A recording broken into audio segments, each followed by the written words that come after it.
किसी को गाली नहीं देता, अपनी बात करता है, सामान्य घर से उठा हुआ आदमी है। तो उन्होंने कहा जाति ब्राह्मणों ने बनाई है, ये ब्राह्मणों की देन नहीं है। एक्चुअली ब्राह्मणों को गाली देना बहुत आसान है। तिलक तराजू और तलवार, इनको मारो, जूता चार, क्लब का अंगूठा मांग लिया, क्लब का अंगूठा मांग लिया, इनका भी नाम ले लो और न जाने कितना नाम लिखा दूं मैं।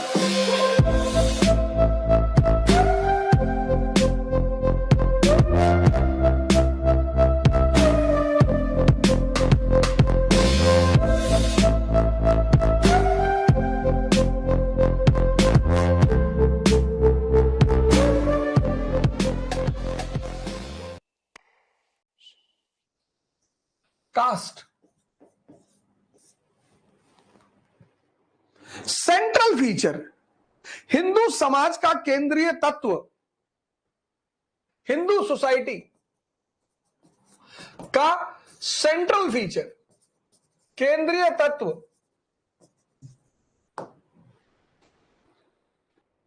कास्ट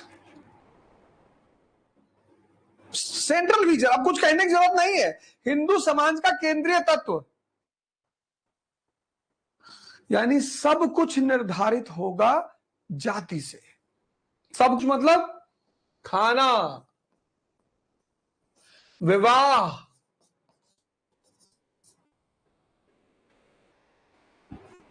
रिश्ते,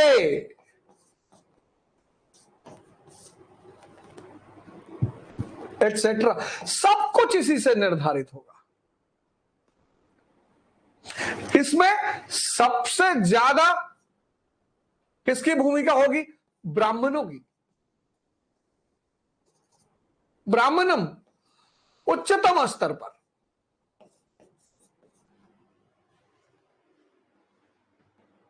अंतरजातीय विवाह नहीं हो सकते, एक दूसरे के जाति में कोई खाएगा नहीं, जाति निकाला, आउटकास्ट बहुत बड़ा फीचर होगा, पंचायत मुख्य भूमिका निभाएगी, पश्चाताप पेनेंस की भूमिका होगी। अब सवाल उठता है कि ये क्यों हो रहा है, ऐसा क्यों हो रहा है, ऐसा 18वीं शताब्दी में क्यों हो रहा है?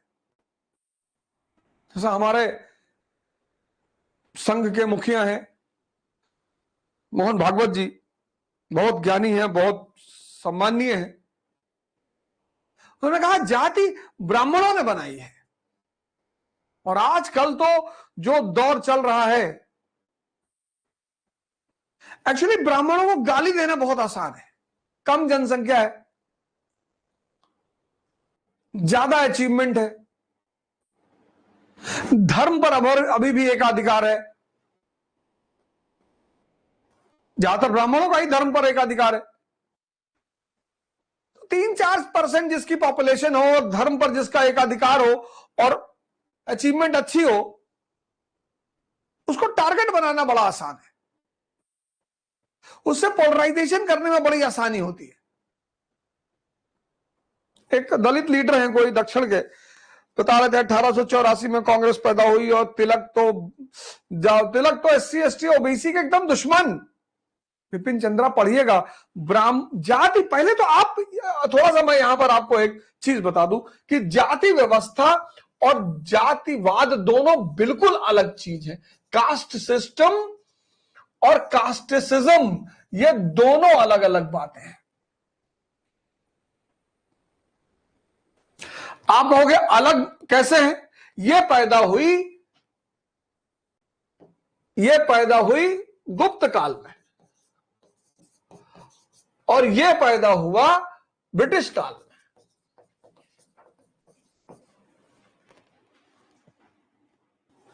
यह गुप्त काल में, ब्रिटिश काल में जाति व्यवस्था बड़ी जरूरी चीज ब्राह्मणों ने नहीं बनाई। जाति व्यवस्था, caste system, necessity is the mother of invention, आवश्यकता आविष्कार की जननी है। देख लो, ये देखो, ये वैदिक पीरियड, बुद्ध काल, मौर्य काल, मौर्योत्तर, पोस्ट मौर्य, गुप्त period, post Gupta, Rajput period. यह मुद्रा अर्थव्यवस्था का काल है, मनी इकोनॉमी का काल है, पैसा है यहां, मनी इकोनॉमी। ये फ्यूडलिज्म का काल है, सामंतवाद।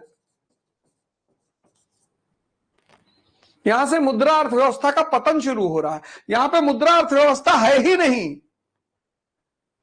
तो जब मुद्रा अर्थव्यवस्था यहां है ही नहीं, तो कार्य के बदले में सर्विस चार्ज कैसे दोगे?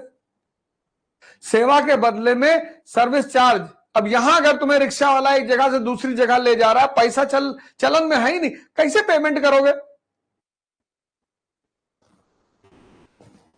ये देखो, ये तब यहां पे ये जो सामंतवाद का काल है, यहां पे क्या हुआ? अब ये गांव है, मान लो प्रयागराज एक गांव है। प्रयागराज सामंतवाद के काल में प्रयागराज एक गांव है, गांव। और यहां पे एक्स है, वाई है, जेड है, ए है। ये एक्स जो है ये कारपेंटर है, वाई जो है ये पॉटर है, जेड जो है ये बार्बर है, और ए जो है ये वीवर है। ये चारों इस गांव में रहते हैं, प्रयागराज गांव में, और ये अपनी सेवा दे रहे हैं, गांव को सेवा दे रहे हैं। अब ये अगर इस काल में सेवा दे रहे हैं तो इनको सेवा के बदले पैसा मिलेगा, क्योंकि इस काल में पैसा चल रहा है। लेकिन अगर ये इस काल में सेवा दे रहे हैं, पैसा है ही नहीं इस काल में, तो जब पैसा है ही नहीं तो सेवा के बदले क्या मिलेगा? सेवा का बदले मिलेगा शेयर। किसमें? गांव के उत्पादन में। तुम देखो, आज भी तुम्हारे घर में शादी वादी जब होती है ना, तो ये लोग आते हैं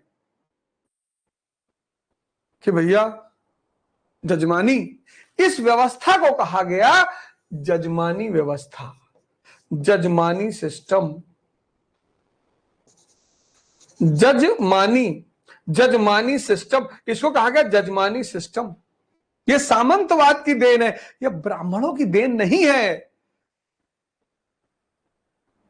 ये देखो, ये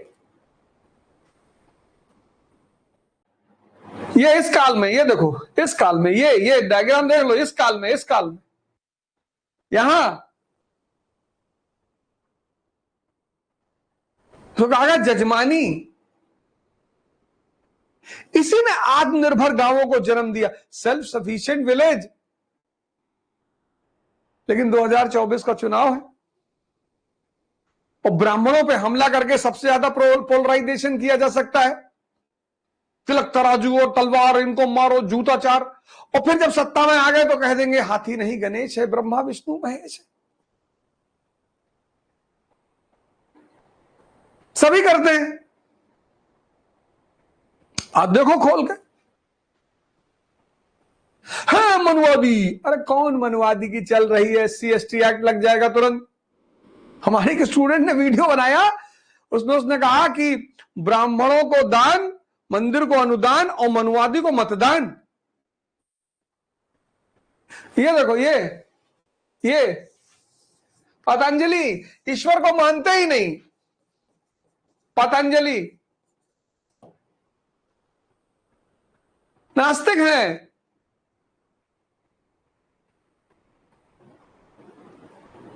रामानंद मध्यकाल के बहुत बड़े संत हैं। रामानंद ब्राह्मण हैं, कबीर इनके शिष्य हैं, गुरु रविदास इनके शिष्य हैं, सब लोअर कास्ट इनके शिष्य हैं।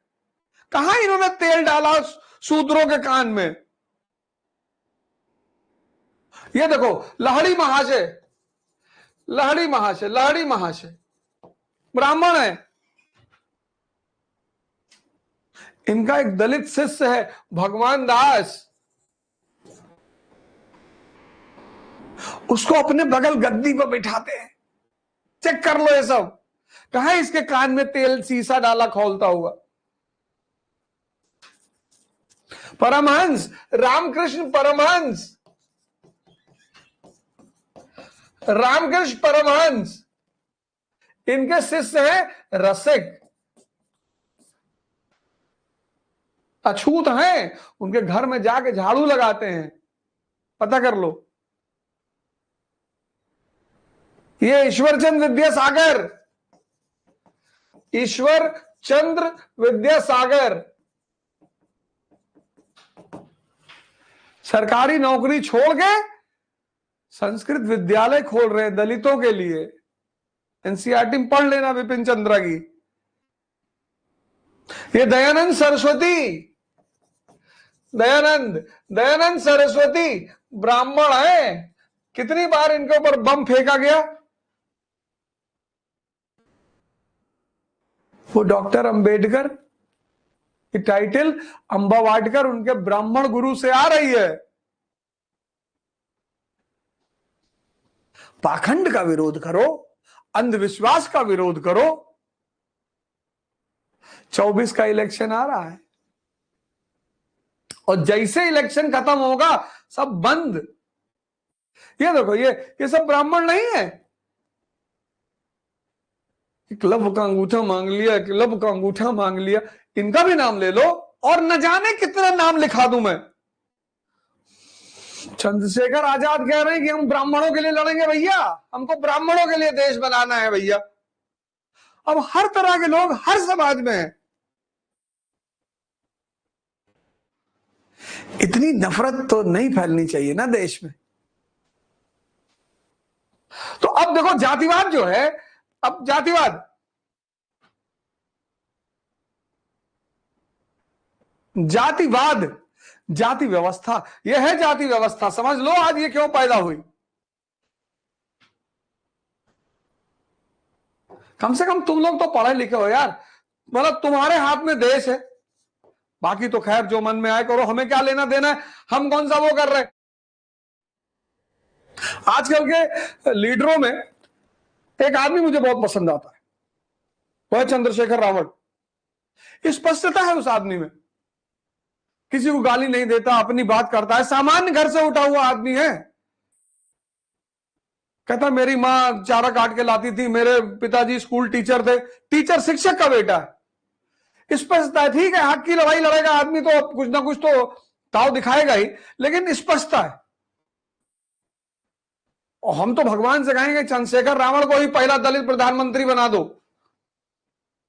और फिर चंद्रशेखर रावण से मैं पर्सनली जाके कहूंगा कि भैया जातिवाद खत्म कर दो यार, ऑफिशियली खत्म कर दो, कानून बना के खत्म कर दो कि ये दोबारा अपना सर ना उठा पाए। पर व्यक्तिगत तौर पर उन्होंने कहा है कि एक दिन आएगा जब हम लाल किले पे झंडा फहराएंगे। मैं भगवान से प्रार्थना कर रहा हूं कि वो फहराए झंडा चंद्रशेखर रावण जी, और हमारी इस अपील को जब वो सुने प्रधानमंत्री बनने के बाद, तो इसको खत्म कर दे जातिवाद, कि ये भस्मासुर हमेशा के लिए खत्म हो जाए।